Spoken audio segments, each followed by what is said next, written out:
Step right up, dummies, and listen to the stupidest sports show on earth with Rodney Newpol and Tim Van Stratton. Well, hello, dummies, and welcome to episode number 26 of the stupidest sports show on earth. My name is Tim King Felix Van Stratton. With me is Rodney Newpol. He's still living in the alleyway, but he has regained his title of the Super Bowl prediction expert. Rodney, how are you on this fine I'm doing day? good, man. I'm doing good. I don't love this cold weather we're getting. It's awfully damn cold outside. It is awfully cold outside. Not a big fan, but basketball, big feast week, and the real feast is coming up on Thursday. So looking forward to that. Can I ask you something? Yes. Are there real people in this world that say, you know what? I like the cold. I love when it gets frigid outside and that wind just blasts you in the face and when your fingers are just in pain because of how frozen they are. I love that. I look forward to it every year. Is that a thing? Not so sure that's a thing. Not in my world. Do not like it. Do not like if I have to put any kind of pants on below my knees, below my thighs. I'm not a big fan of that. So yeah, I don't know. I'm still searching for that person. Are you, because it's what? And like it's low 40s right now. That's still shorts weather for you though. Right? 100%. 100%. Yeah. It'll probably be shorts weather for quite a while still. I mean, I'm not quite ready to break it out. And I'm not outside for very long at once. So like I can withstand a few seconds here and there. So yeah, it's definitely still shorts weather. All right. Well, regardless, I'm also wearing shorts right now, but I'm also inside. But anywho, thank you for tuning in to the stupidest sports show on earth. This is our 26th episode, and this is a big one. This is going to be our only show of the week because we're not going to do a Black Friday show. We got the holidays coming up, so this is going to cover not only what has happened the last couple days with NFL Week 12, but it's also going to be a huge look ahead to NFL Week 13. The final weekend of regular season college football before we get conference championships. Rodney mentioned it's feast week. He is currently sweating the Kansas Duke game right now as we speak. So there's a lot to get to. Plus, we also have a couple exciting segments, including another edition of my famous Garen Threes, as well as you tasked me last week with coming up with an all underrated NBA team. So I did that. And if that wasn't enough to whet the appetite, this is the final show before Thanksgiving. So I figured, you know what? Let's do a Thanksgiving draft. So that's going to be coming up at the end of the show. So we got a lot. We got a lot to get to. And as always, your participation is encouraged. You can drop a comment, whether you're watching us on Twitter, on YouTube, wherever you're watching us, go ahead and leave us a comment. And the good ones will get featured, most likely. We're pretty liberal when it comes to like who we feature as far as like who's participating and all that. Yeah. So we don't really have very high standards. Basically comment and you'll get on the show. Essentially. Yeah. All right. I figured this is a good place to start. It's where we normally start every Tuesday show. We just do a quick little rundown of what happened the last weekend in the NFL, the things that stood out, the things we got right, the things that surprised us. And, you know, I was looking over the results again. You know, I watch football literally from noon to 10:30. I just go straight 10 plus hours. But I was looking over again and I was like, you know, there are a few football fans that had a better weekend as far as looking smart than Rodney Newpol. Because, you know, the last couple weeks I've sat here and I said, okay, the Seahawks, frauds. The Dolphins, has no point. They're done.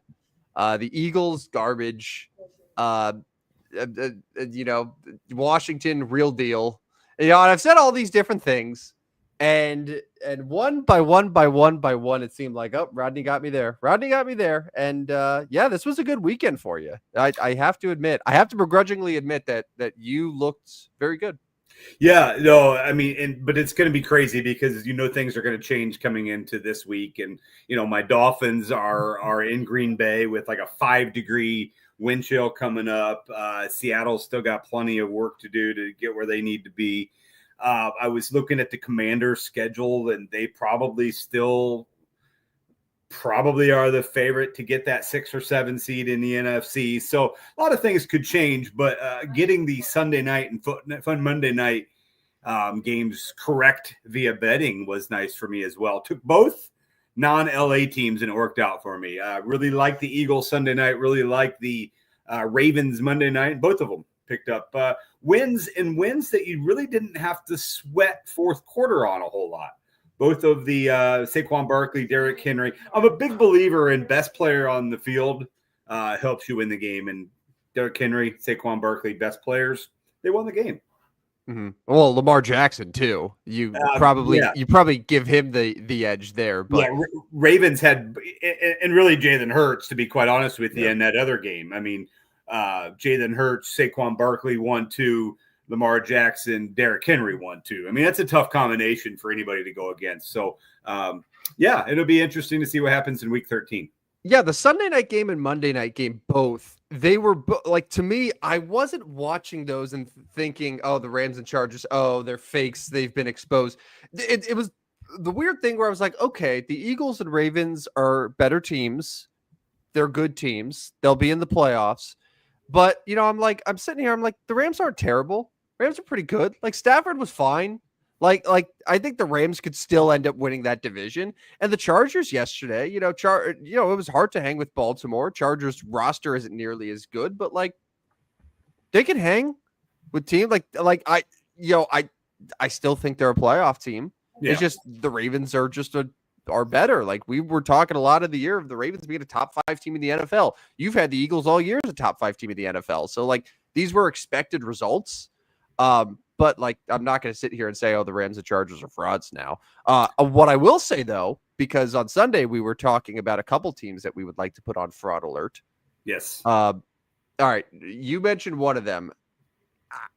I think I'm ready to move Washington a little bit toward the frauds, while still saying that because of the way they started the season, they do have a decent shot to get into the postseason. Now they've already played both their games against the Giants, so they don't have those lined up on the schedule anymore. But like at home against the Cowboys team that was totally in despair is not exactly a game that you wanted to lose.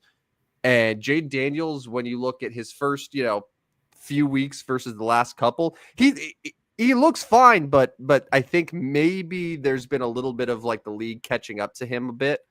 And I'm starting to see Washington as like, if they get in, it's going to be like a 9 wins, and that might be it for them. Yeah, that loss is a bad one to Dallas. Like you simply just can't lose that. And with Dallas looking like they had no interest in winning games, and give Dallas a little credit because they did play hard. They played pretty well in that game. And so the Commanders have lost 3 in a row. They host the Titans, which like, you've got to get back on track against Tennessee. Now, Tennessee is coming off a win.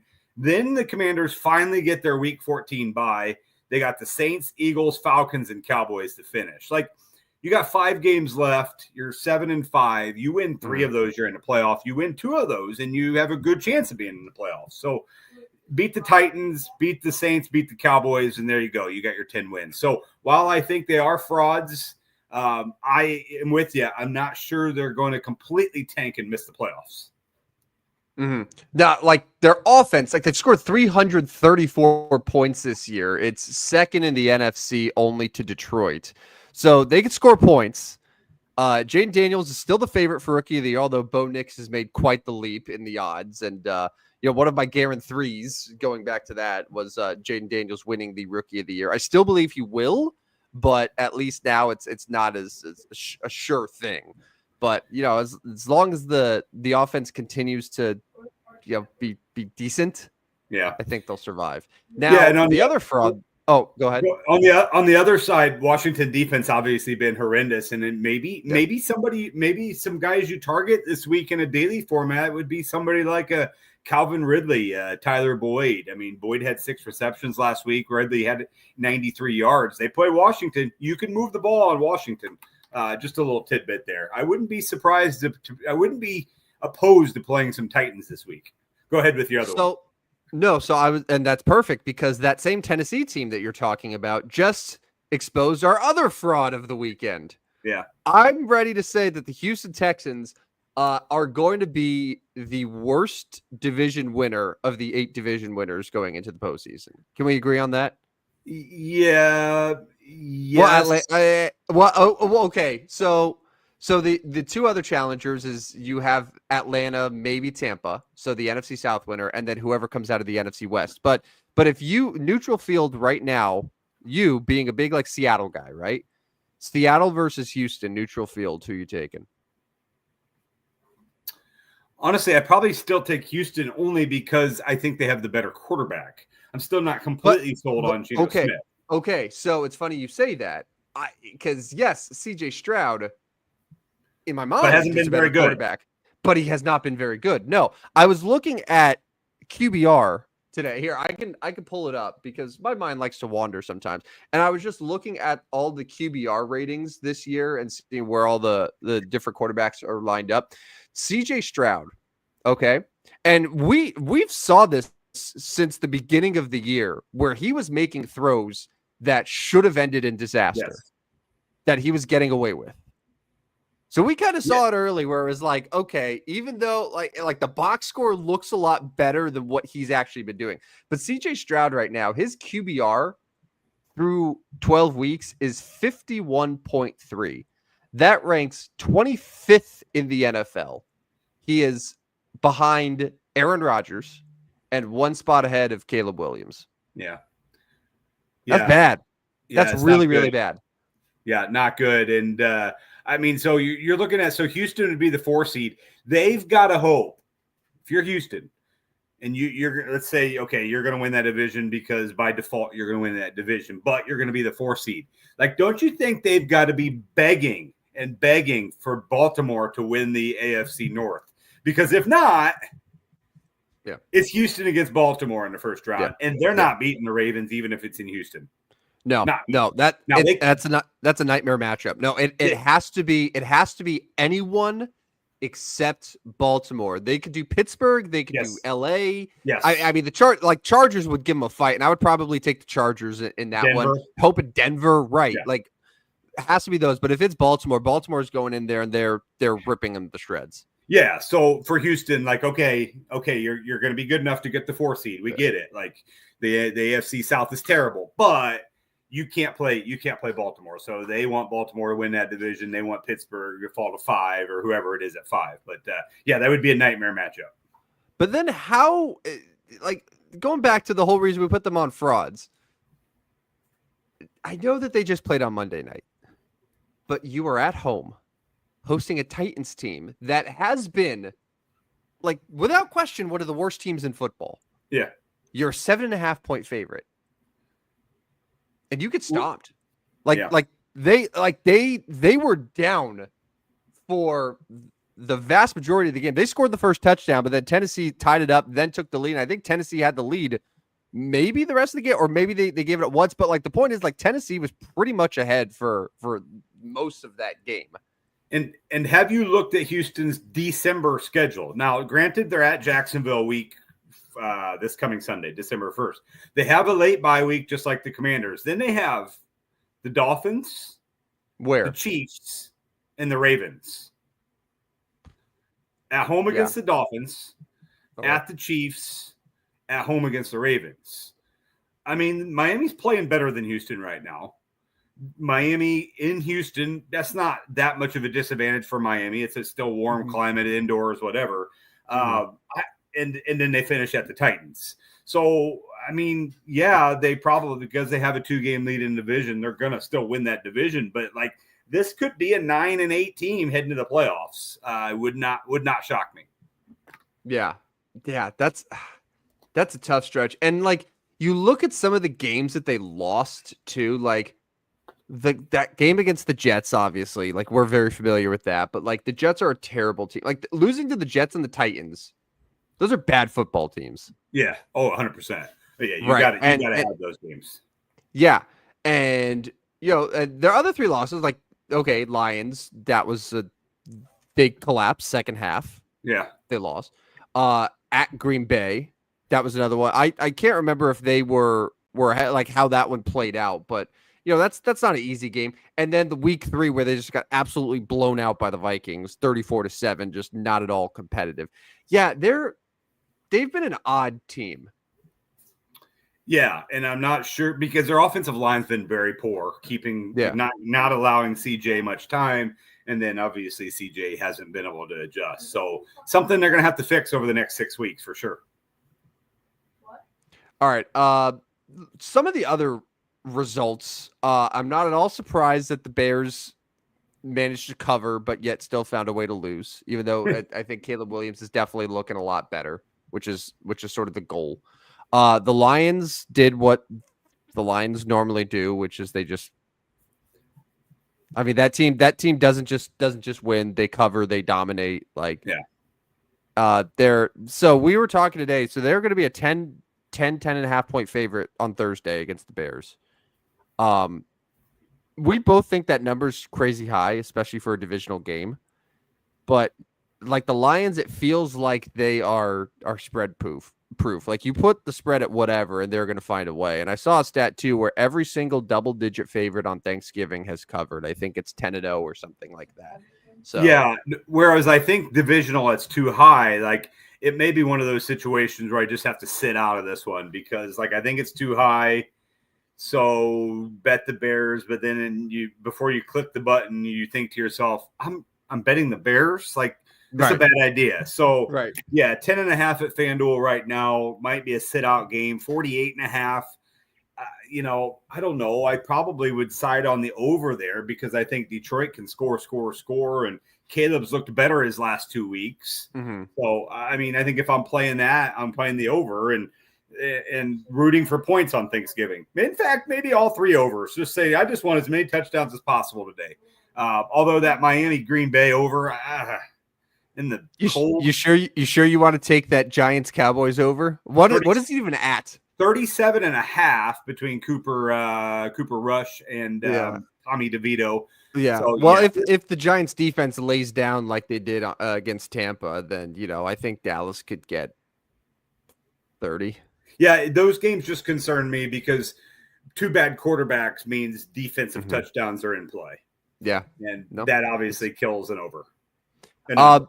So not to let you get away completely with just a perfect week of gloating, are you a little bit higher on the Packers now than you were 4 days ago? I know San Francisco backup quarterback, right? But 38-10, Josh Jacobs 3 touchdowns. It's pretty damn convincing. Yeah, and Josh Jacobs has become a dude. I mean, he's having a great year for the Packers now. I mean, it's been all year, but yeah, I mean, at 8-3, like you almost have to be convinced of the Packers. You have to be sold on them, but they have a tough stretch. They have the Dolphins, the Lions, the Seahawks, the Vikings still to play. So there's a lot of work to be done in Green Bay. I think I'm just mid on them all year, and they're going to be a 11-win team, and I'm probably going to pick against them in the playoffs, and they're going to burn me probably. I mean, I don't know though. Are they the third best team in that? They're third place in the division though. They're third place. Well, yeah. So they're third place. They're a game behind Minnesota. Would you take them right now? Packers at Vikings tomorrow in Minnesota. Let's just say, would you take the Vikings to win that? See, that's a tough question too, because I probably don't with the status of how Sam Darnold's been playing. Although Sam Darnold was pretty good against the Bears, actually, quite honestly. He did fine. Yeah. He did not kill them. He was not the major turnover machine that the demise of Sam Darnold was making him out to be. So I probably side with the home team and go Minnesota there. Yeah. It's funny. Like, we've been talking about the demise of Minnesota and coming back down to earth. They've won 4 straight. Yeah, 100%. And the defense has been really good too, and that's the Brian Flores effect now of him running that defense like that. So I think that's the mark of a good team. Before they were able to win because Sam Darnold was playing out of his mind. He comes down to earth, but then the defense steps up. Like that's by far and away the most surprising team in the NFL this year, even more than like the Chargers, because I think we all expected the Chargers to take a jump with Jim Harbaugh, but like. Yeah. I had the Vikings as straight up the worst team in the NFL going into this year. They're 9-2 right now. Justin Jefferson had 2 catches for the Vikings in that game. That's what I'm saying. Like Addison they're not even getting remotely close to what Justin Jefferson has been the last couple years. Right. And No, yet 100%. they're winning these games. Now, of course, what it means is that next year they're going to regress so hard and win like 5 games. But this year, like, you got to respect it. Yeah. But like I it would be so hard for me to say between the Vikings or Packers, just because historically I would trust the Packers more, but that's I can't look at what they were doing with Aaron Rodgers and Brett Favre and say like, okay, well, that's clearly going to happen now with Jordan Love. Like, right. Not a reasonable argument. But with both those teams, quarterback play still concerns me because I still think Darnold and Love turn it over more than I'd like. But you got to give both those teams credit because they are heading to the playoffs. Both those teams are heading to the playoffs. It's almost a lock at this point. 3 teams out of the NFC North.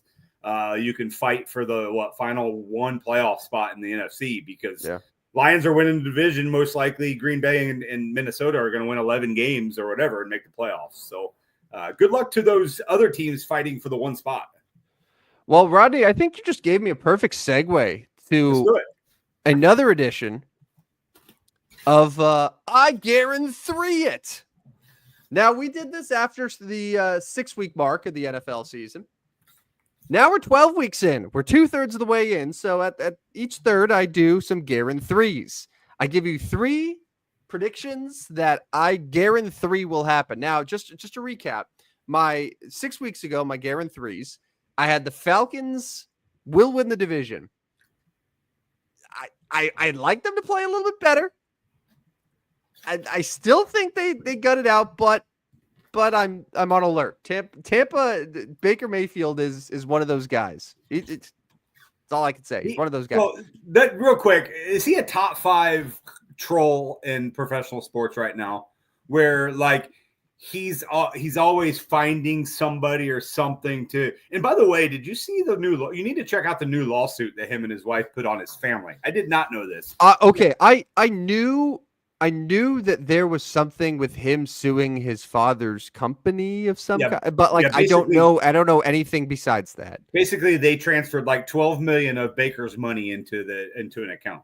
Yeah, so check that one out. But like he's got to be. I mean, so Joel Embiid is one of the top trolls in all of sports, right? Like he's troll Embiid. Yes, and that's now his whole identity. Now he's sit on the bench Embiid. But anyways, Baker Mayfield's got to be one of those guys, and maybe that's good when we come back from our little break. Maybe we discuss top 5 professional sports trolls because I think Baker Mayfield's got to be on that list. His whole time dance was it was good. I'm trying to think of who else would be a troll though. Like that's one that you really have to sort of think about and put together. You can't just come up with those on the spot, but. That seems like a good project for you. Spend your Thanksgiving holiday weekend coming up with that list. All right. Got it. All right. Let's guarantee. All right. So yes, my guarantee. So I had the Falcons winning the division. I had Jaden Daniels winning Offensive Rookie of the Year, which I still believe. And then I said the Cincinnati Bengals will finish with a winning record. The Bengals can only lose 1 more game for that to happen. It's possible. I don't love it. I actually hate it. But we'll see. I can promise you these guarantees I feel a lot better about. So you ready? Yeah, I am.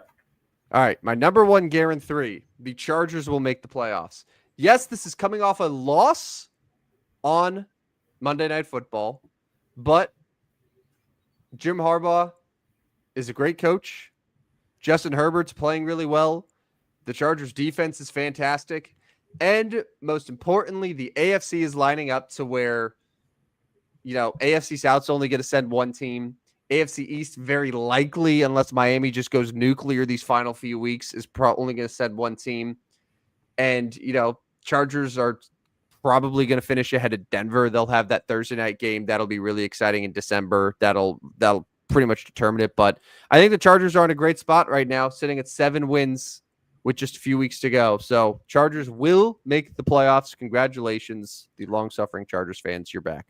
Yeah, so you're probably right here. I'm still holding out hope on Miami, and I think Miami's chances probably hinge on this game tomorrow, Thursday night. I mean, you go to Green Bay and win.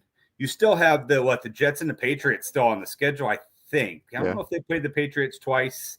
They do not have to play Buffalo again. They've already cleared. I think they just have the Jets, yeah. maybe. Do they just have the Jets left? Yeah, I think so. Would it be in? Yeah, I'm pulling up their schedule here. Yeah, so they play the Jets. They got the Jets twice. So they're hosting the Jets in a couple weeks, and then they end the year at the Jets week 18. Yeah, I mean, in the status of Aaron Rodgers, which I get it. Like maybe they want Aaron Rodgers to play, but like that's not a team that you're like, oh, I don't know, the Jets might get them. Like the only way the Jets are going to win is if we have a big bet against them. That's the only way. Yeah. Yep. Which I might have to do just to make sure the Dolphins don't get into the playoffs and make me look like a fool. All right. Number 2, 49ers will miss the playoffs. I have officially declared it. We are 12 weeks in, and the 49ers, the defending NFC champions, the team that I would say over the last 5 years has been the best team in the NFC overall. They're done. Not their year. Too many injuries. Just regression. I don't know the severity of the Purdy injury, but if he has to miss more time, it's done. Christian McCaffrey, there's no way that you could sit here and tell me that Christian McCaffrey is 100% when the guy was scoring a touchdown in every game for like 20 straight games. And now, he's getting like 40 rushing yards a game. Like I'm sorry.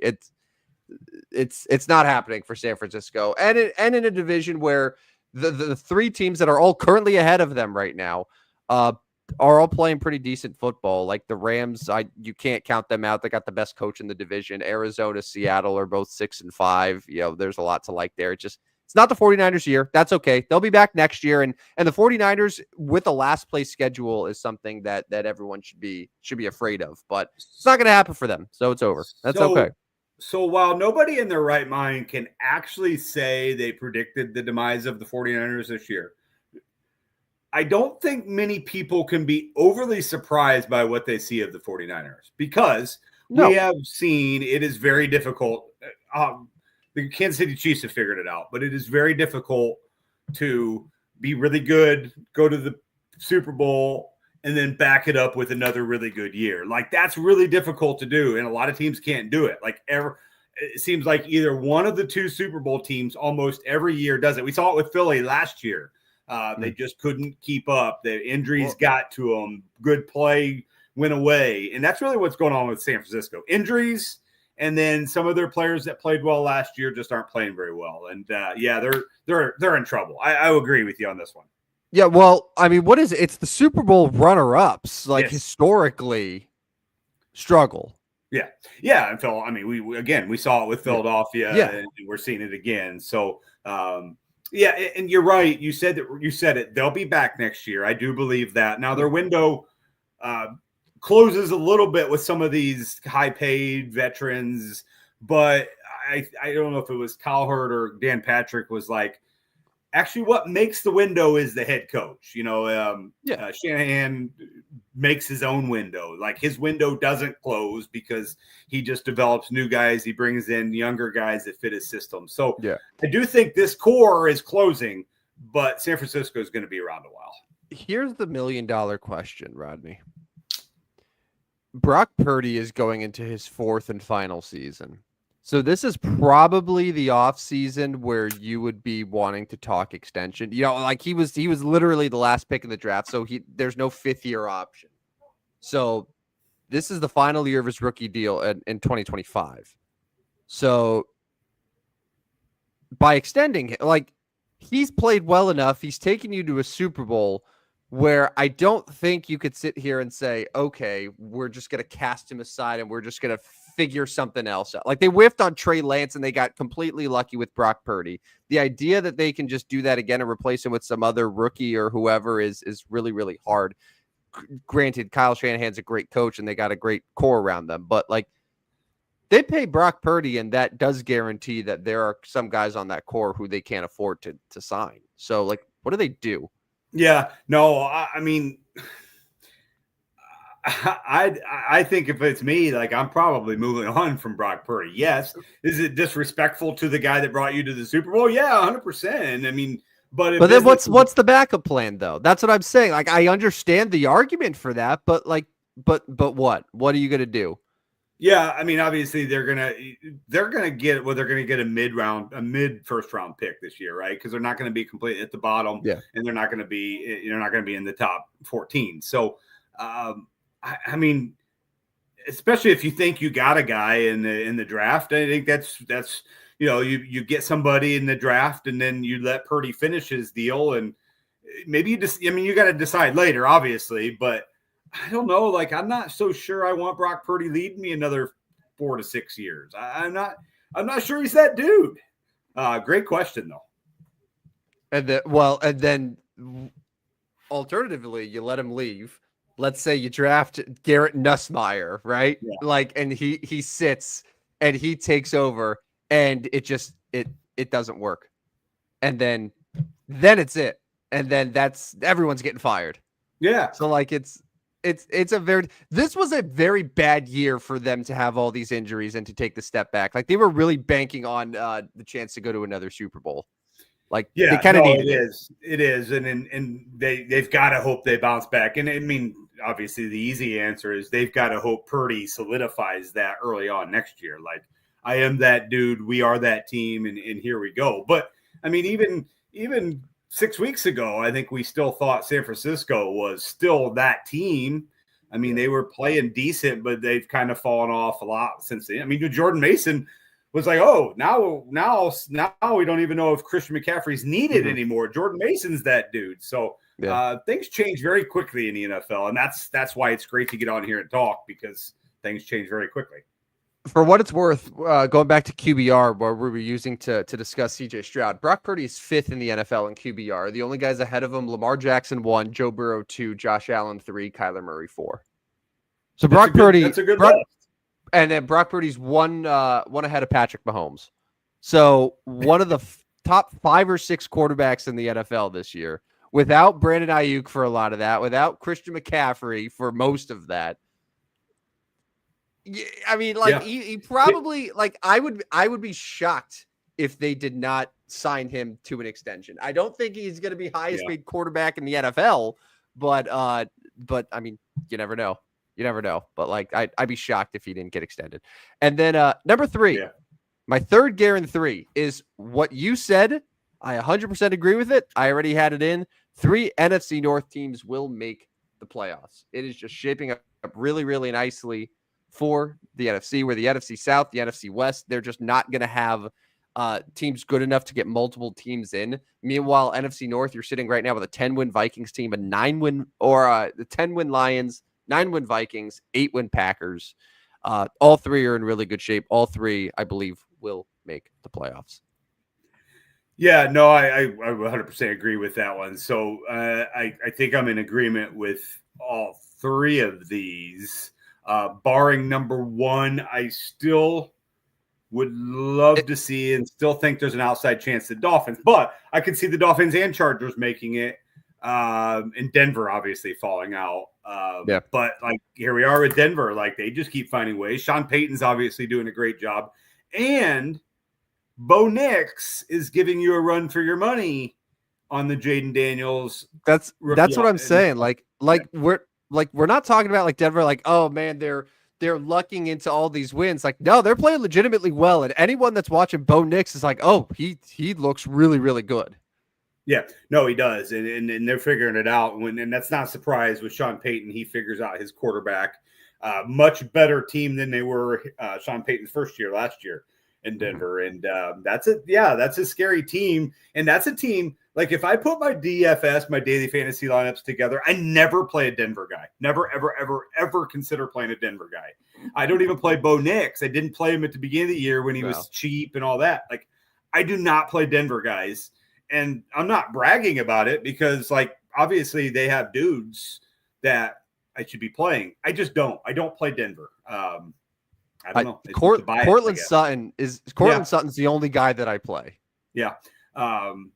I mean, I know Skeeter used to like that running back core of Javante and McLaughlin and I don't even know who half those They guys still are. got him. They still it's McLaughlin, it's Audric Estime or however whatever his name is. I feel like I see his name and like he's the back that everyone plays, and it's like, oh, Estime only got 3 carries today.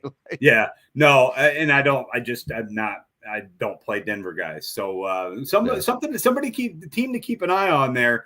And as the weather gets colder, that home field advantage is probably going to be even nicer for them. Do you know what it is? I think I know why you never play these Denver guys. It's because Denver is always in that 3 p.m. window.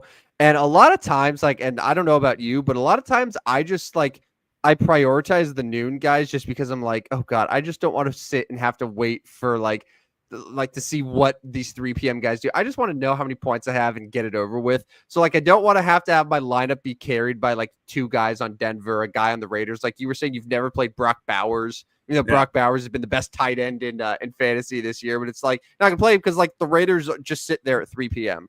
every single week. Well, that and Brock Bowers, like I don't want to pay $7,100 for a tight end either. Tight end in my DFS lineups are going to be who's not prime.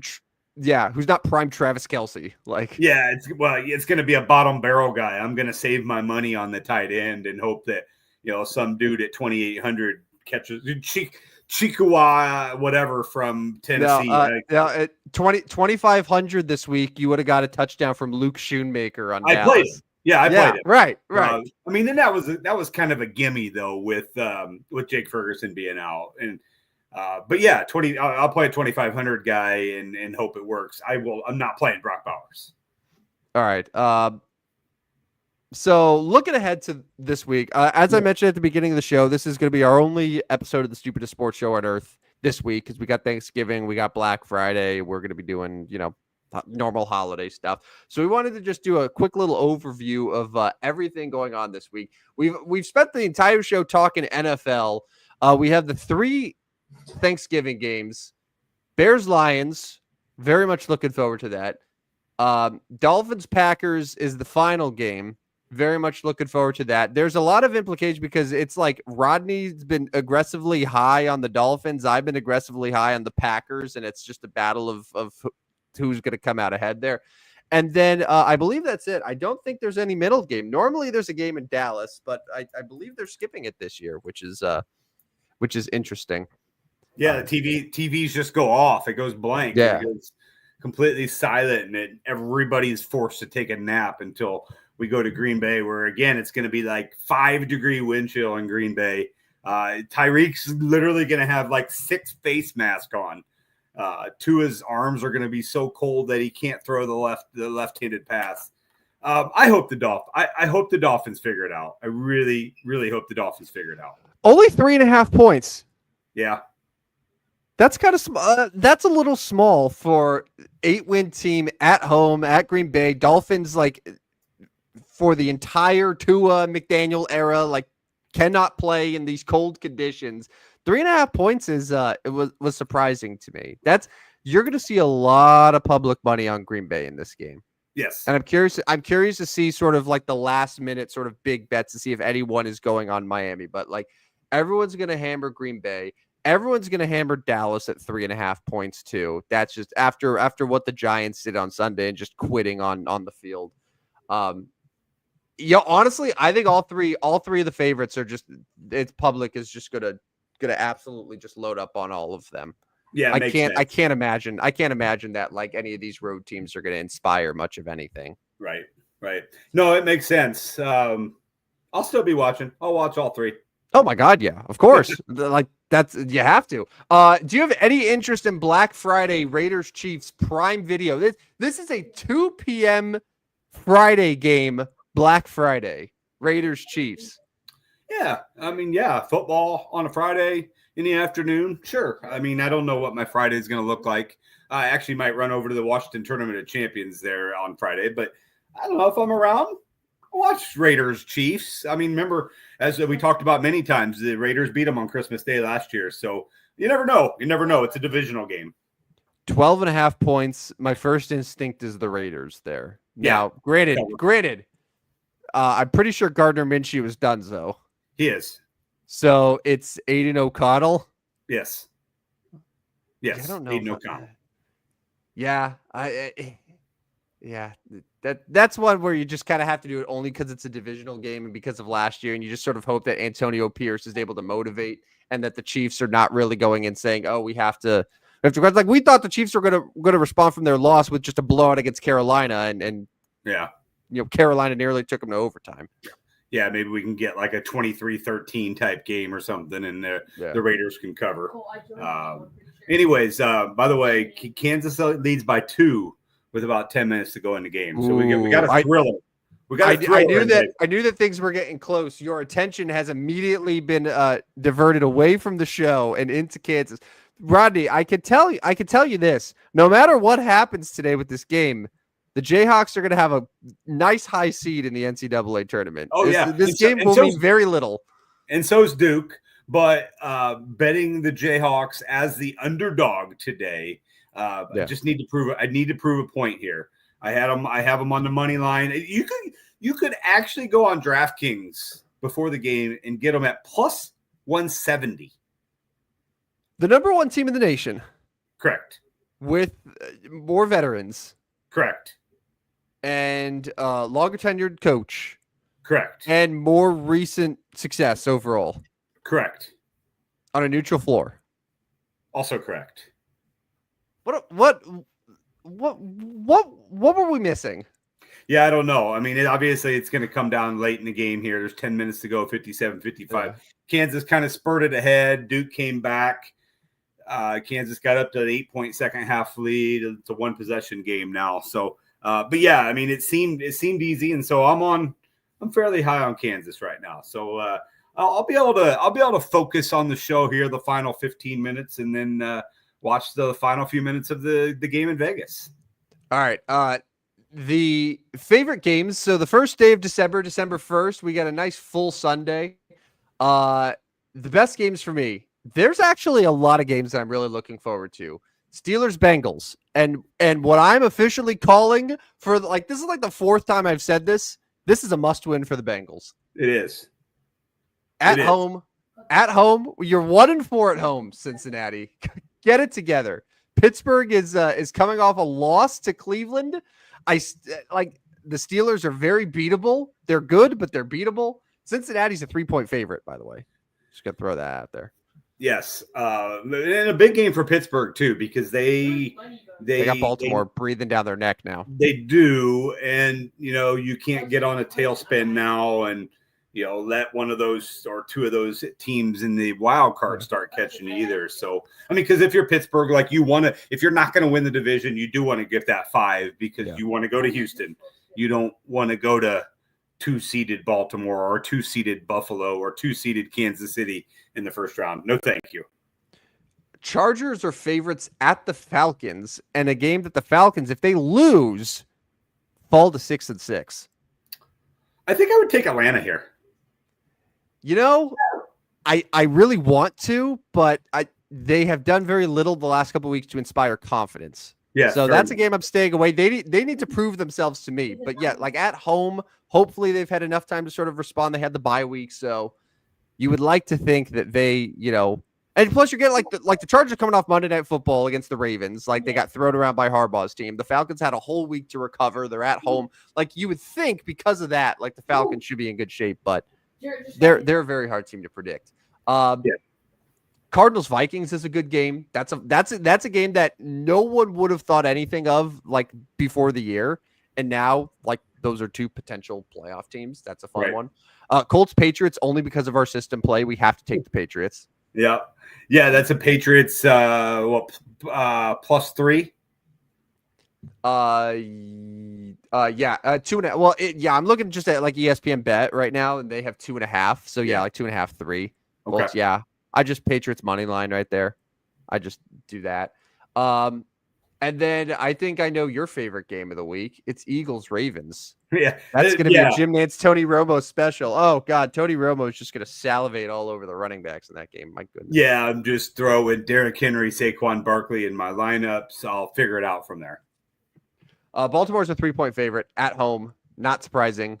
Eagles are 5-1 on the road. I think that's been a really sort of underrated aspect of their success this year. Yeah, I don't think I bet this game. No, I think you just enjoy, sit back, like you put Yeah. both running backs in your lineup, and you Yeah. just sit back and enjoy, and you hope Yeah. that there's no passing whatsoever.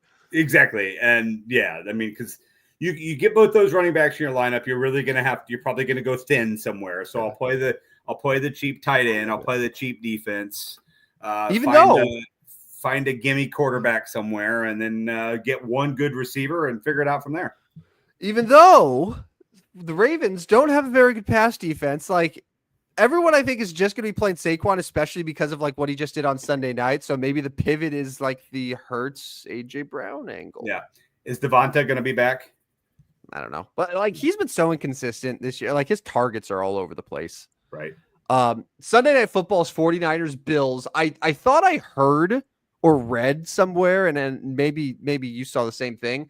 Is this supposed to be like a snow tundra game on Sunday Night Football? I mean, it would make sense. It's December in Buffalo, so yeah. I have not heard the forecast yet. No.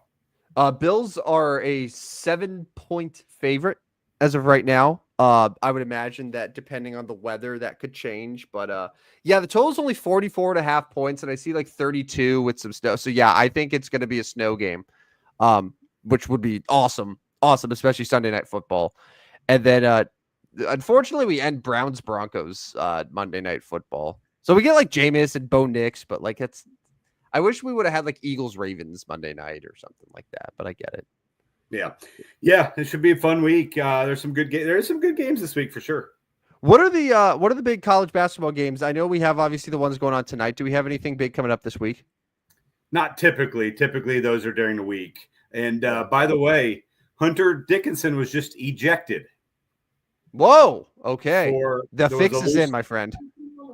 A loose ball, and his foot came out and kicked the Duke guy, and he had 10 minutes to go. The Jayhawks' best big man is no longer playing. It's a 1-point game. So looking ahead at this weekend college basketball, I'll grab some games here real quick. But typically Arkansas, Illinois is Thanksgiving Day.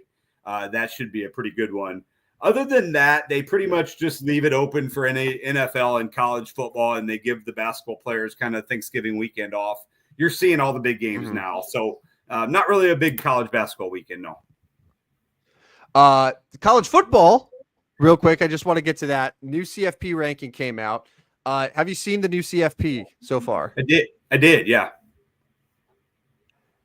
So as it stands right now, so it would be Oregon, Texas, because of the conference winners. So the bracket, it would be Oregon 1, Texas 2, Miami 3, Boise State 4. And then going from 5 to 12s, you have Ohio State, Penn State, Notre Dame, Georgia, Tennessee, SMU, Indiana, and then Arizona State. So, like, no surprises there right now. Of course, things could change, and especially when you look at, like, I think the Big 12 is the ultimate wild card there.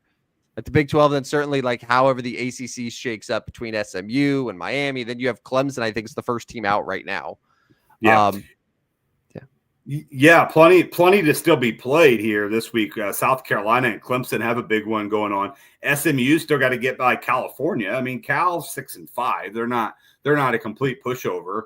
Arizona State's in a rivalry game at Arizona. I mean, even Miami, they got to go to Syracuse. Notre Dame's got to go to USC. So I think we're gonna find even more shakeups here with this week 14 slate that we got going on. So the only ones that you could say, like, who would you say right now definitively is like this team is in? Like Oregon's in, Texas is in. I would imagine like Boise State's not going to lose. They'll get in. I mean, Oregon is good. Ohio State's good. Texas is good. Penn State should be in still, probably regardless. Yeah. I know. So here's the thing with like Indiana. So Indiana dropped to 10, right? So Indiana dropped to number 10 overall, and they would be 11th in the bracket. But like they're not going to lose. Who they got? Purdue. Yeah, they're not going to lose that game. They're not going to lose to Purdue. They're going to be one loss team that's going to be sitting in the 12s. Like they're going to get in. Yeah, you would think so. I can't see any team below them just like catching them because like nobody's got that big a game coming up that they're going to take. I mean, unless people think Alabama, but I don't think that's going to happen. I think Alabama is going to get shut out. Plus, who's to say Alabama beats Auburn this weekend? I mean, we could be looking at an 8-4 Alabama team, let alone 9-3. So, yeah, I mean, we're pretty close to being set, but we got some big games this weekend that really could shake things up. All right, so shall we move on to a task that you asked me to do last Friday? You kind of, after I unveiled my top 5 NBA players this year, you're like, you know what you should do, Tim? Just talk about underrated players. Yeah, let's do it.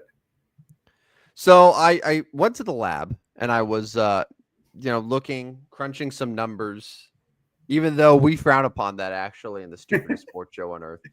And I wanted to put together not just an underrated team, but a team that could actually play together on the courts. So I have like a starting 5 plus I even gave you a 6th man, a first guy off the bench who could come in, who could score. These are all players who I believe are good enough to be all-stars in any given season, but who probably wouldn't get it because it's just like the names are not, there are just too many other big names. Like the NBA just has so many unbelievable great players right now. It's hard. Right. Okay. So are you ready? I'm ready. All right. I wanted to pull up some of my stats here. All right, here we go. Starting at point guard. So I was thinking, Jalen Suggs is having a good year. Like there's a couple guys that I really like at point guard, but this is going to be probably the best player on here and maybe the most likely to be an all-star, but I don't know if he will be. But it's Cade Cunningham. Cade Cunningham going into this year, Rodney. So how ESPN does like the top 100 NBA player ranking? Yeah. Yeah. So Cade Cunningham, according to ESPN's insiders, came into this season as the 67th ranked player in the NBA. 66 guys ahead of him. Wow. Okay. I'll tell you some of the guys they had ahead of him. All right. So Malik Monk was 65th. Emmanuel Quickley was 64. Kentavious Caldwell Pope was 62. Ew. Alex Caruso was 59. Derek Lively was 56. Those are just some of the guys. Draymond Green was 1 spot ahead of him too. Would you take, Rodney, right now, any of those players over Cade Cunningham? Would you have to even think about it? There's not one of those that I'm even considering. No. Not a freaking chance in the universe. Cade Cunningham this year is averaging 23.5 points, just under 9 assists, 7 rebounds. He's taken such a step forward, from his first couple years, and now what he's been doing this year. He's got the Pistons. Like the Pistons are, they're not quite there yet, but they're not going to be the worst team in the NBA this year. And like Cade is absolutely just like playing out of his mind right now. If they did a re-ranking, he would probably be a top 30 player in the NBA right now. Yeah, we had him Detroit, at 67 going into the year. So Detroit's 8. Yeah, they're 8-11. I mean, they're the 8 seed in the East. I mean, they're not complete garbage like they have been. I mean, 2 years ago, they had to play 50 games before they won 8. Like, yes. They're much better, and it's in large part because of Cade Cunningham. He's had an incredible season. He deserves his flowers. All right, another guy who might also get some all-star consideration, but it might be tough for him to get in. Franz Wagner from the Orlando Magic. He's another guy who going into this year, he came in, his player ranking on ESPN was 52. So just a few spots ahead of his teammate, Kentavious Caldwell Pope. He was 1 spot below OG Anunoby. I think Franz Wagner, we can say pretty definitively that Franz Wagner is a much better player than OG Anunoby is right now, even though Anunoby's a pretty solid guy. But like Franz Wagner is right now averaging 23.3 points per game. He's just outside the top 20 in the NBA. He's shooting great from 3. He's also really stepping up as a playmaker too, and we're seeing that despite Paolo Banchero being out, that Orlando's still finding a way to win in large part because Franz is just taking over. So rest in peace, Paulo. By the way, my guy. But like Orlando's got some players, man. Like between Paolo and Franz Wagner and Jalen Suggs, like there are a lot of really solid players on that team. Yeah, Orlando sits third in the East. Now I know the East stinks, and it's Cleveland, Boston, and then whatever else after that. We both think the Knicks are going to be that third team, but yeah, Orlando is right there. And you, like you said with Cade Cunningham, Orlando is there because Paulo was great early.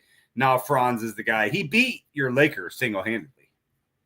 Oh, I know. And like there aren't a lot of those like true like slasher like 2-3 forwards that can really just like get you 20 plus points that don't just rely on crazy athleticism, but he's one of them. He's just like that perfect shooting guard / small forward type, and he's a really, really solid player, and I think he should get some all-star consideration this year. Number 3. Now this one's interesting because this is a guy who I think is underrated for a number of reasons. Jalen Williams on the Thunder. And when you asked me last Friday to put together this list, the first person that came to mind, the first person that I knew for sure is going to go on this list was Jalen Williams. Everyone talks about Shai Gilgeous-Alexander. Everyone talks about Chet Holmgren. And Jalen Williams is kind of like, he's considered sort of the number 3 on that team. But Jalen Williams, every single year, has taken more and more and more of a step. He's averaging 22 points this year. He's just under 40% from the field. And one of the reasons why I love him is because they've actually played with him a lot down at the 5, with Chet Holmgren going out. He's 6'6", but yet he's playing down low. And he's kind of taken on that sort of smaller big man role, kind of similar to Draymond. Now, he's not quite the defensive player that Draymond is or the playmaker, but he's still, giving you 5 assists. He's averaging a couple steals a game. He's sort of just doing everything for OKC right now, and it's just super versatile, but he could score, and there's plenty of nights where he'll be your leading scorer, and he's the one that's carrying them offensively, not SGA. He is a tremendous, tremendous player who's still only 23 years old. This is just his 3rd season, and he continues to get better every year. And going to be, and Oklahoma City is obviously contending. They're going to be a contender to win that West, but there's a lot of teams out West. So, but they are definitely one of the top. But I think this is going to be the season where a lot of casual NBA fans really get to know how good Jalen Williams is. And they officially associate him as sort of like, he is part of that core with OKC, the reason that they could win a championship. Right. And it's not just SGA. All right, number 4. So this was a little tough. And another guy that I think a lot of people don't realize how solid he's become. Rodney, what do you know about Jalen Johnson of the Atlanta Hawks? Well, he's put up some big fantasy numbers, some big daily DFS numbers. Don't know a lot about him. You think of the Hawks, you think not very good team. You think of Trae Young, and then you think of the draft pick that they got. But other than that, Jalen Johnson. I know he's having a great year. So 4th year in the league, right? He was the 20th overall pick out of Duke.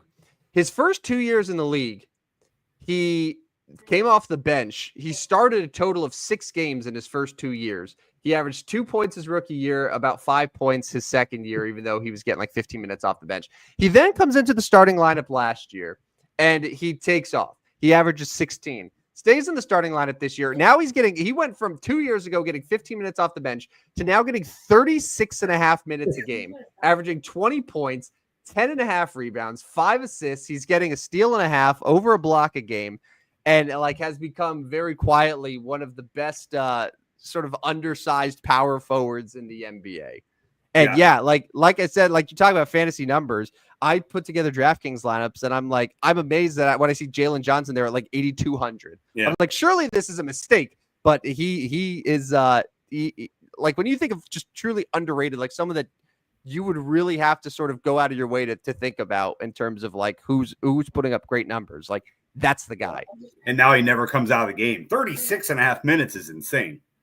Yeah, like they're running him into the ground. And at 2 years ago, he was the 7th guy, 8th guy in the rotation. Crazy. And And he was not, by the way, considered a top 100 player on ESPN rank going into the season. Oops. All right, last one. Jaren Jackson Jr. We're rounded out with him. There's, you know how much I love setters, and I wanted to put Alperen Sengun, but I feel like Sengun is getting too much recognition. Yeah, like he's too good.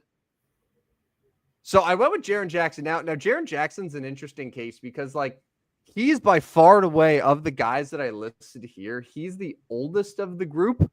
He's been around. I want to say this is this his 6th year in the league or is this his 7th year right. in the league? Like, yeah, it sounds about right. 6-7 years. Yeah. So like he was a top 5 pick. He's been with Memphis. So he's not getting sort of the the huge national attention because all the Memphis talk is usually just on Ja Morant, right? But Jaren Jackson, I lied. This is his 7th season. So this is year 7 of Jaren Jackson. Yet he's still only 25 years old. He's averaging close to 23 points a game. He's now become a 3-point shooter for them. He has always been a very good defender. He gets you over a couple blocks a game. He's one of the best defensive bigs in the NBA. But like now that he has that outside, like he's super athletic, he has the outside shot.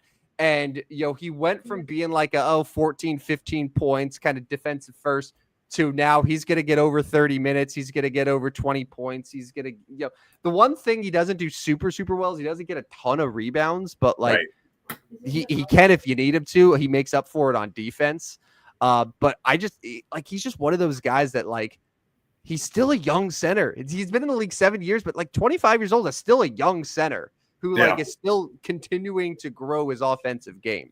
So he's a guy I really like. Big, strong, powerful guy. And yeah, I mean, Memphis is a team that, so many teams in the West, it's going to be hard for them to contend, but they're pesky and can beat teams on any given night. They're having a good year though, right? They are, and especially when they're healthy. I mean, they need Ja, they need Jarrett, they need Jackson to be healthy. I mean, they need their guys, but they've accumulated some depth over these years too because of the injuries, and they're fun to watch. Yeah, they got a good group, but like Jaren Jackson's the clear second best player on the team. Maybe you could say Desmond Bane right there is in the mix too, but yeah. I think Jaren Jackson's just a really good underrated player.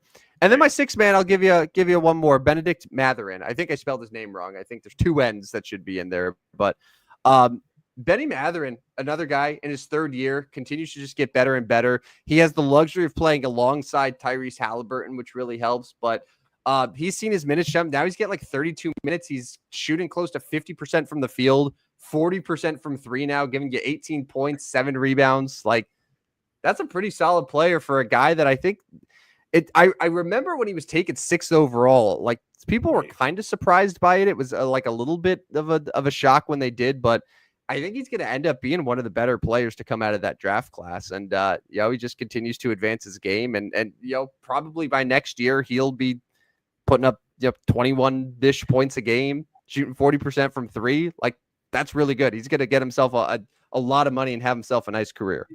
Yeah, and like you mentioned, with Halliburton, and then the inside presence of Siakam and Turner, that he fits in well with that lineup. They got to figure out how to guard. The Pacers got to figure out how to guard, or they're not going to be any type of contender in the East. Do you have any? That was my list. So that's my team. So it's Cade Cunningham, Franz Wagner, Jalen Williams, Jalen Johnson, Jaren Jackson is my starting 5. Benny Mathurin off the bench. I think that's a good group. No, I like that list. It is a good underrated list. I guess somebody that I could consider that I think people will kind of overlook is what about and you could list a lot of centers, but what about Zubac from the Clippers? Yes, you know what? He was absolutely someone that I consider. He has been incredible this year. He is absolutely an underrated center.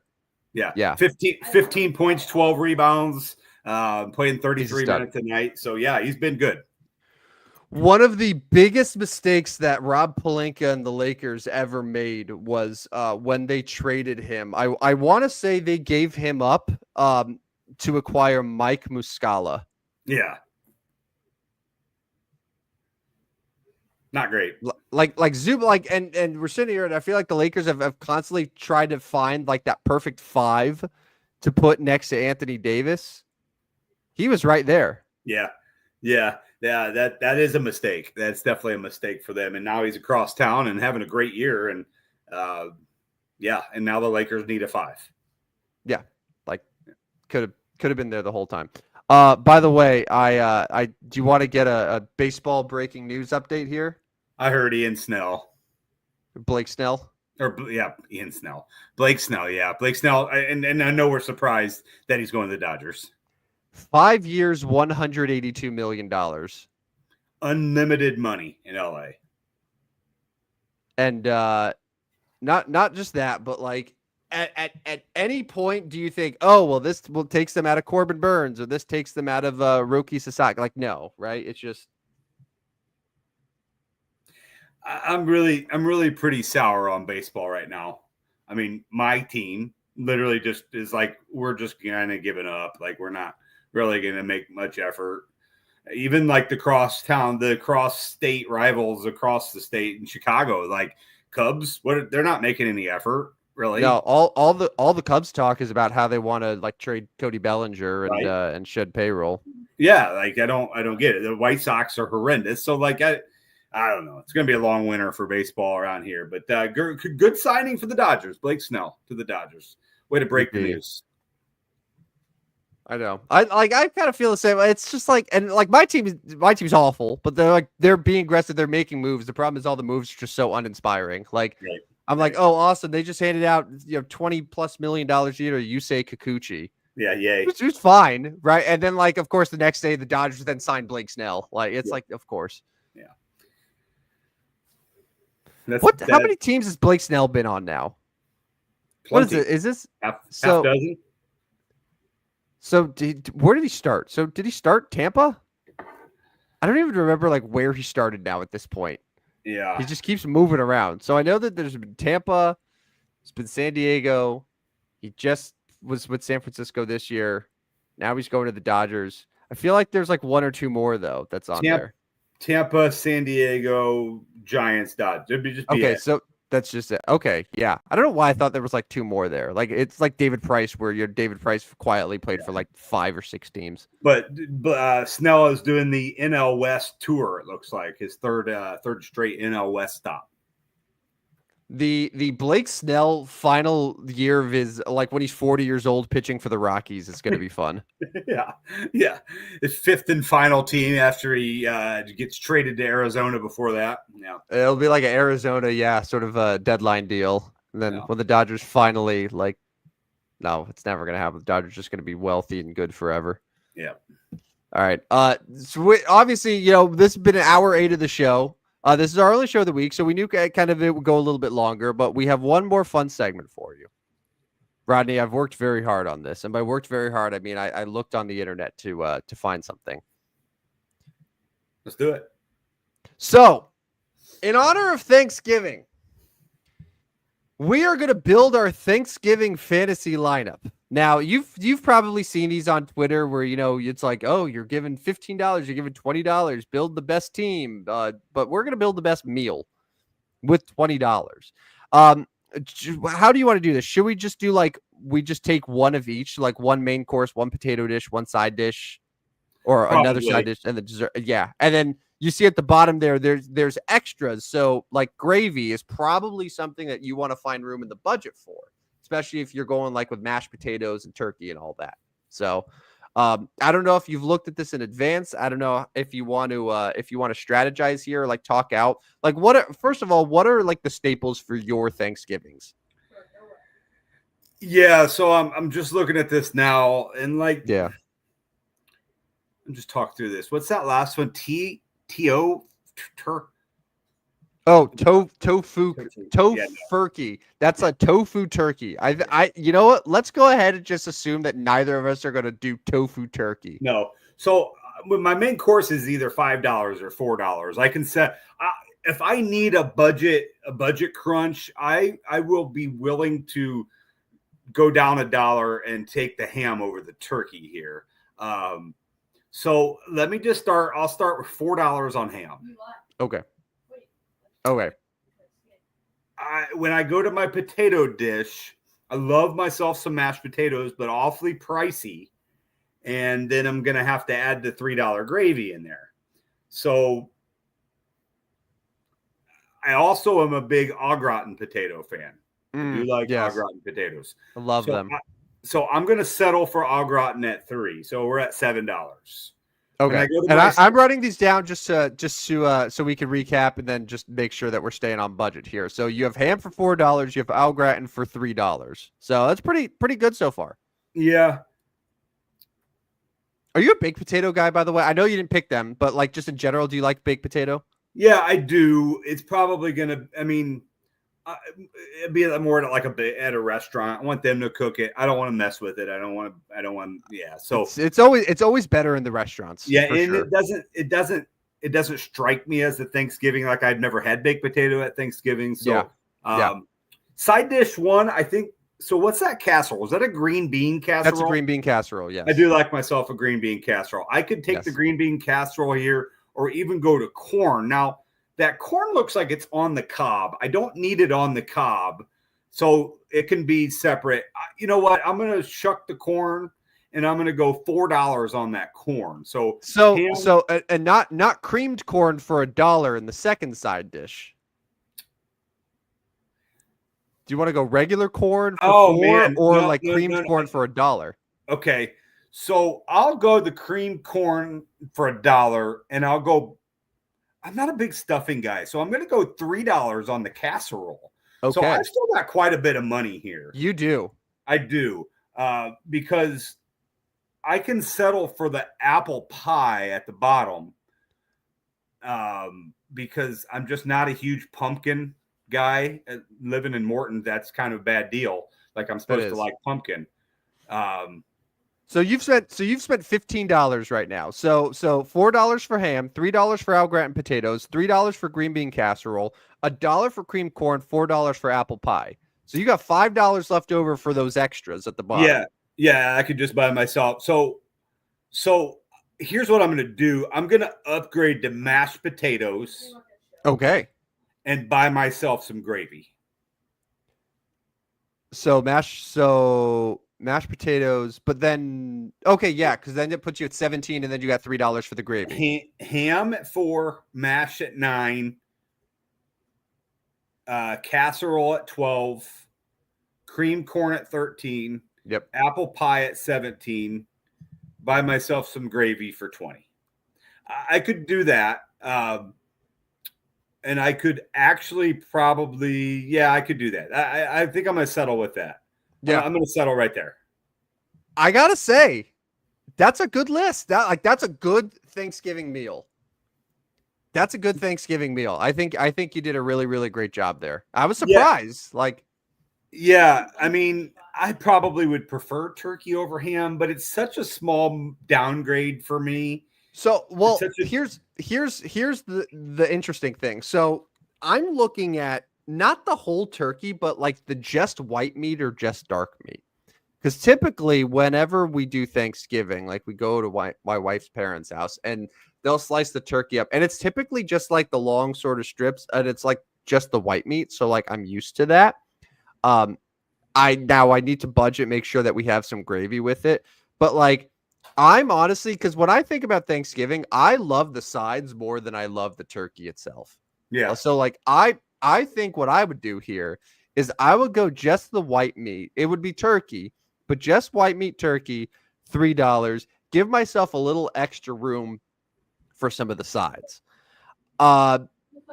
I'm kind of like you with the potatoes. Like the au gratin's good, but mashed potatoes is just so like classic, and when done correctly, like it just feels like so necessary for Thanksgiving. Right. Unlike you, I do really like stuffing, and I really like corn. However, this goes back to when we would talk about this on the radio all the time for Thanksgiving.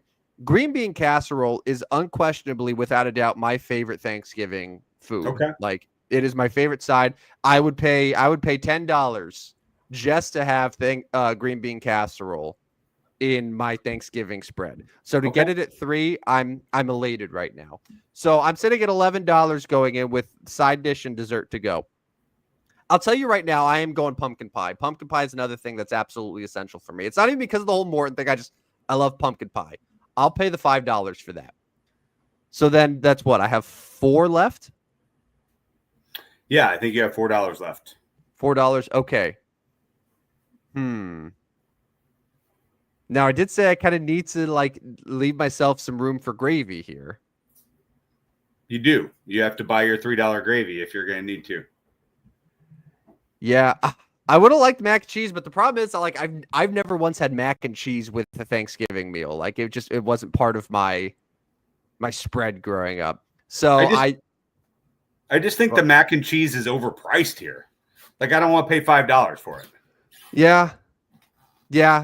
Like, if it's baked mac and cheese, it could be really, really good. But yeah, I think I got to go cream corn number 1. Do that, and which is fine. Like, I like corn. I'm kind of with you there, and then. Finish it off. I got $3 left because like I'm gonna need the gravy for that just the white meat with the turkey. I'm gonna need it for the mashed potatoes. I'm fine with it mixed it into the casserole a little bit. So yeah, I feel really good about that. So just to recap, so I got the white meat turkey for 3, mashed potatoes for 5, so that brings me to 8. Green bean casserole for 11, cream corn 12, pumpkin pie 17, and then my final $3. Give me all the gravy and let's eat. So can I update you real quick? Yeah, on Thanksgiving or on Kansas?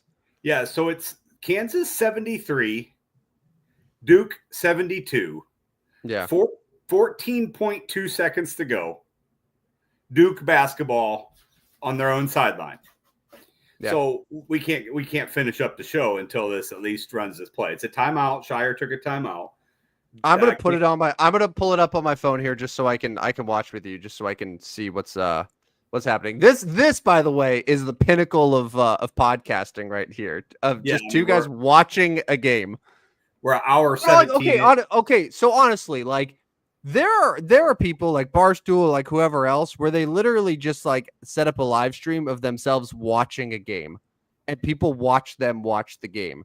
Who's to say that you and I couldn't have something similar where it's you and I just watching college basketball and people watching us watch college basketball, like during March Madness, you know? I mean, thousands of people watch, hundreds of thousands of people watch them. Yeah, so Duke gets the ball here. Let's see what Shire, second-year head coach, see what he draws up. He's got Cooper Flagg. He's got the Con Knipple guy. I think he's Knipple's such a good name. He's like a. By the way, I'm leaving the Thanksgiving lineup up because just in case anyone wants to contribute their sort of the Thanksgiving spread, feel free. But all right, here we go. Watch the last 10 seconds. Sideline out of bounds. Proctor's got it up top. 10 seconds to go. Kicks it up top to I think that's Knoppel. Drives the basket, spins. Oh, he blocked it. Oh, he turned it over. What was that pass there? Bad pass. Threw it right into the defender. Bad pass, but. He clearly thought someone was going to be there on that side. It wasn't, and then just sort of like panicked there. But he's got to make both these free throws. You make both free throws. You let Duke inbound it, then you could possibly foul him to prevent the 3. We'll see. I'm curious. That's what I'm always. Yeah. See, that's it. He's not my relative if he's going to make that pass. Like he's got it. He come on, buddy. So there's another guy that I've seen in college basketball that I think has the name Newple or something very close to how you spell it, but it's not Con Knipple. Here we go. Free throw number 1. These are big. Come on, my man. Come on, buddy. Made the first. 2-point game. I'm a few seconds ahead of you, so I'm trying to temper my emotions. All right. 3.3 seconds to go. 67% shooter at the line. Duke has a timeout because I was going to say, what if you like miss it here and just try to force him to? Yeah, not two. You can't give them a chance to win it.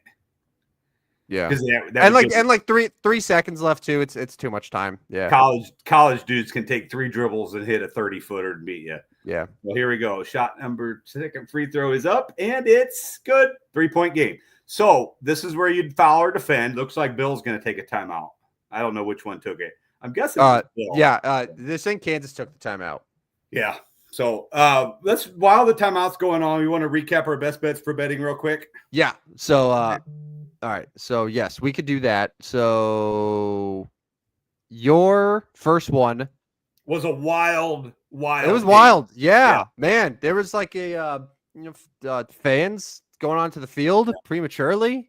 27-year-old head coach, Arizona State, looking like they could be going not only to the Big 12 title game, but the college football playoff. Brigham Young frauds. Your turn. Indiana, I believed. And it looked so good, man. They scored first, but just Ohio State got that touchdown late. It totally just took all the momentum away and just couldn't let it happen. And Ohio State blew them out. That's okay though, Indiana. You're still going to make the playoff. I believe in you. Rock Chalk beat Travis Hunter and the Heisman. Kansas. They've been giant killers. It's a shame. I mean, and don't get me wrong, like 1-5 is horrendous. But it's a shame they did start that 1-5 because it is a very good Kansas team that has found their way, obviously, way too late. They have to win at Baylor to be bowl eligible? I think they will win at Baylor and be 6-6. Did you watch that game? Not much. I saw what happened, but I did not watch much. And meanwhile, Coach K standing on the sidelines. Yes. He's about ready to jump in and call a play. I don't know if he has confidence in Shire here to draw something up. So here we go. While we're waiting, I'm gonna give a brief recap here. Duke's got the ball. What are they? Full length of the court. They're 11 for 25 from downtown, but Kansas could foul here. Kansas is not guarding the ball. They probably should foul, right? I mean, yeah. So, oh man, okay. So that's a good play by Duke. Now they have 2.9 seconds, ball at half court. Instead of going the length of the floor, now they can draw up an inbounds. All right, why don't you get to yours now? This one was just so obvious. Michigan won by like 50 points. They were only a 10-point favorite against awful Northwestern. The odds makers just they slept on this, and that was an easy one. Yeah, this not a good one for me. I mean, the Panthers showed a lot of fight, and the Chiefs just won. I mean, there was really all there was to it. They found a way to win. Chiefs did not cover. Good job, Panthers. Good on you, Panthers, for battling. Yeah. But my first and only loss of the week. Bryce Young is quietly playing a lot better the last few weeks. Yeah, inviolable this week. Like he has outplayed CJ Stroud for about the last 3 or 4 games now. He is playable in DFS formats this week. Yes. Speaking of CJ Stroud, the gutless choking dogs of the week, the Houston Texans, a 7.5-point favorite. They lost outright to the 2-win Titans. Texans frauds. All right, my last one is Seattle 108. I'm going to get back to Duke, Kansas. All right. Duke's got the ball, about free throw line extended, a little bit past. 2.9 to go. So look at this inbounds by Duke. Yeah, this is interesting here. They're lining up like it's a football play. 4 guys lined up in the backfield. They're all going to – are they? You got to get the ball out. Full-out sprint. Oh! He hit it, didn't he? Oh, I thought he was. Nice job, cuz. Man. Banked out. Concanim, I thought that was going in. I thought that the bank was open there. Wow. I mean, it was deep. It was a deep shot for like where he was. That was it. Know what it was? It missed exactly like the Gordon Hayward national championship miss. Like It looked like that. Exactly. Right. So if you can envision that, that's what that shot just looked like. Oh yeah. That was wild. You reacted, and I thought he was going in. Oh man, that was close. Man, he was very, very close there. Wow. Oh, it went in. All right. So money line, Kansas money line winner. Woo. Sweating. How you feeling, man? Yeah. No, I mean. I mean, I didn't think they should be underdogs from the beginning. Now, obviously, it wasn't a blowout, but I actually thought the Duke -3 should have been Kansas -3, and that's what they won by. Yeah. So I'm Vegas now. So UConn lost again today, by the way. Yeah, back to back. What's going on there? And Hurley's losing his mind. Remember when Dan Hurley was the Lakers coach for like 2 hours? Yeah. Yeah. Or whatever it was, like that was the report where it was like Dan Hurley set to become the highest paid coach, and then it was like, oh, never mind, and it was clearly just a leverage play. Right. So yeah, I do remember that, but he's losing his mind. Yeah, are they gonna go three-peat? No, right? Like that's impossible with that tournament. I wouldn't think so. I wouldn't think they will three-peat. They're not as talented this year. Now he's going to coach them up. They're going to be better, but no, I can't imagine they're going to three-peat.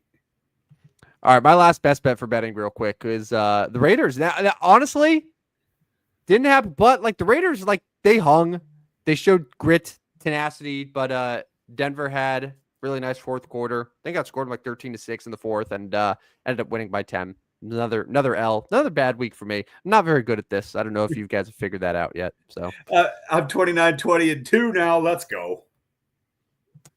And I'm not. I'm worse than that. Anywho, Barry Bonds stat of the day. This has been our longest stupidest sports show on earth, but honestly, we covered a lot. It's been a lot of fun, Rodney. And I can't wait for you to go back and listen to it, to the parts that you missed because you were watching the second half of that Kansas game. I think you'll really enjoy a lot of what we discussed today. Yeah. Well, right. I got my win. That's what matters. All right. And I got your Barry Bonds stat for you.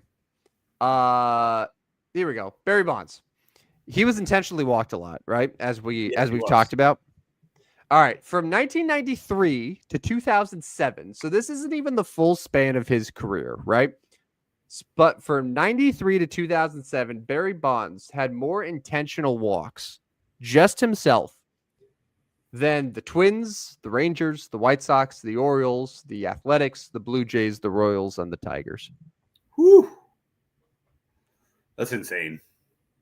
It's 8 teams, 8 Major League Baseball teams. More than them. Yeah. Yeah.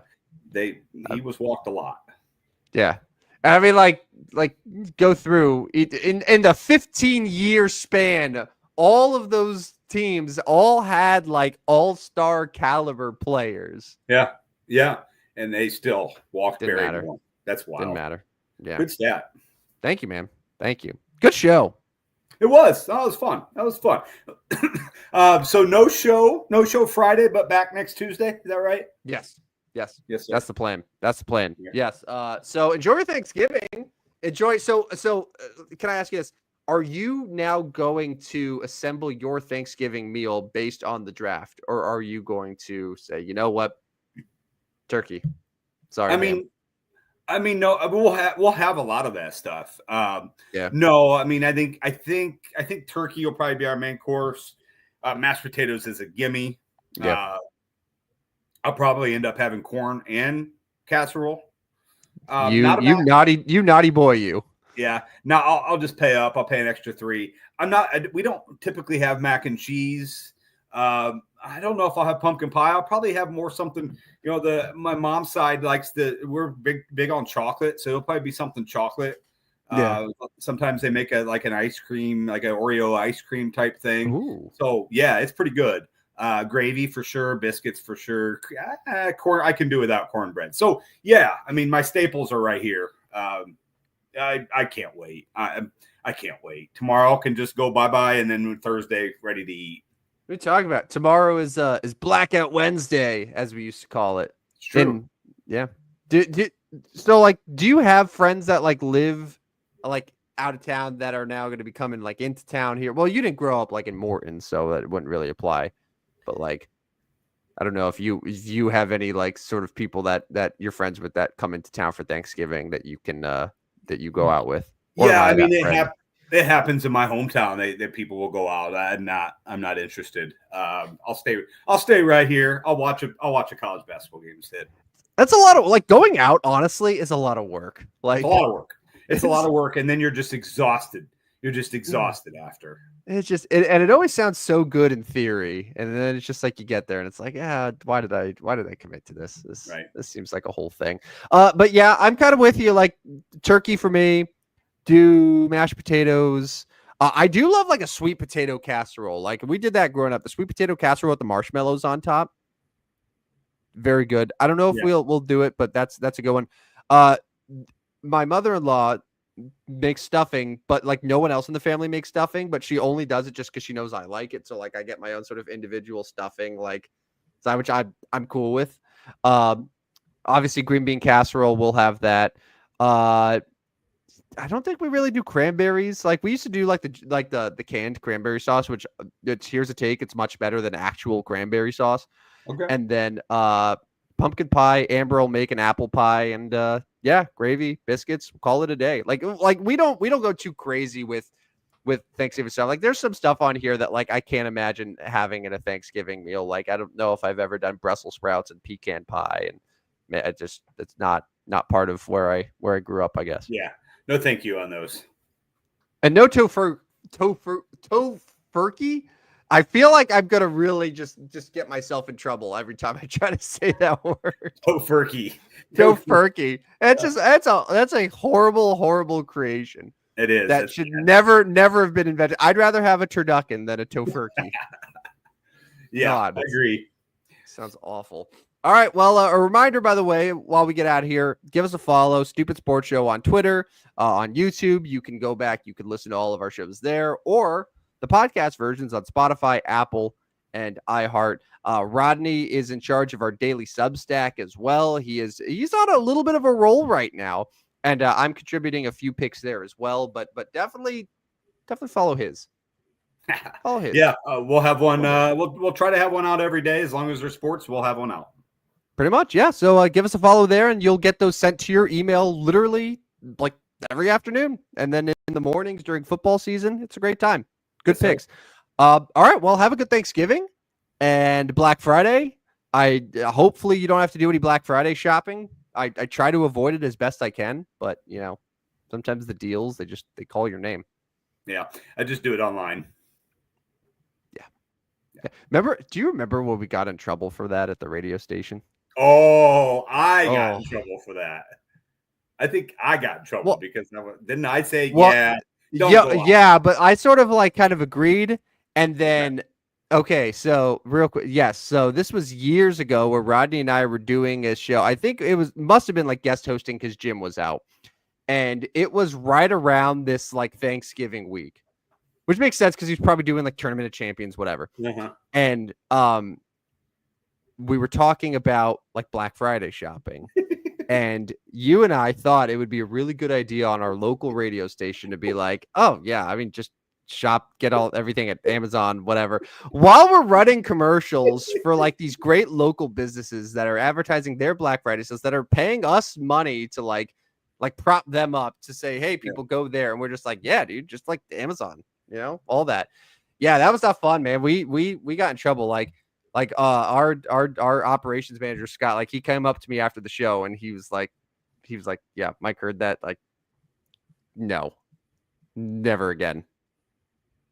I get it. No, like we messed up there. We messed up. I'm not going to sit here and be like, how are they mad about that? Like that's bad. Yeah. And ever since then, like you and I both, when we did it, like we really went out of our way to be like, what's the best? Getting things from local businesses. Yeah. Like that's the only place that I go. That's not even my top radio gaffe though. No, is it Janoris Jenkins? Yeah, literally. But you didn't get in trouble for that. Yeah, I just thought that it was like that, but you didn't get called into any office and stuff. Like the only one you got like in trouble for it, more for like this Black Friday thing than the Janoris Jenkins thing. That was just you and me realizing that like, oh my God, if we were in a bigger market, then you absolutely would have gotten in trouble. Yeah, I literally accused him of murdering somebody. Yeah, like you just were like, and I was like, oh, it's his brother. You're like, are you sure about that? Like, I was like, what are you doing, man? Like, stop trying to get this guy thrown in jail. Oh, yeah. Yeah, that was good times. Good times. Yeah. Well, now we can say whatever the hell we want. Yeah. I'm probably going to stay away from accusing people of murder. Yeah. But since we don't have any sponsors right now, which could change, and if it changes, then we'll change with it. But as of right now, yeah, I kind of just shop online. Yeah, shop online, stay out of the stores, no traffic, no people, stay at home, watch football. But a lot of the local businesses have websites that you could buy things, and then you can come pick them up too. Doesn't have to just be like buying online isn't just like, oh, Amazon and Target. Like you could just like just check out other places, you know, expand your horizons. All right. We learned our lessons.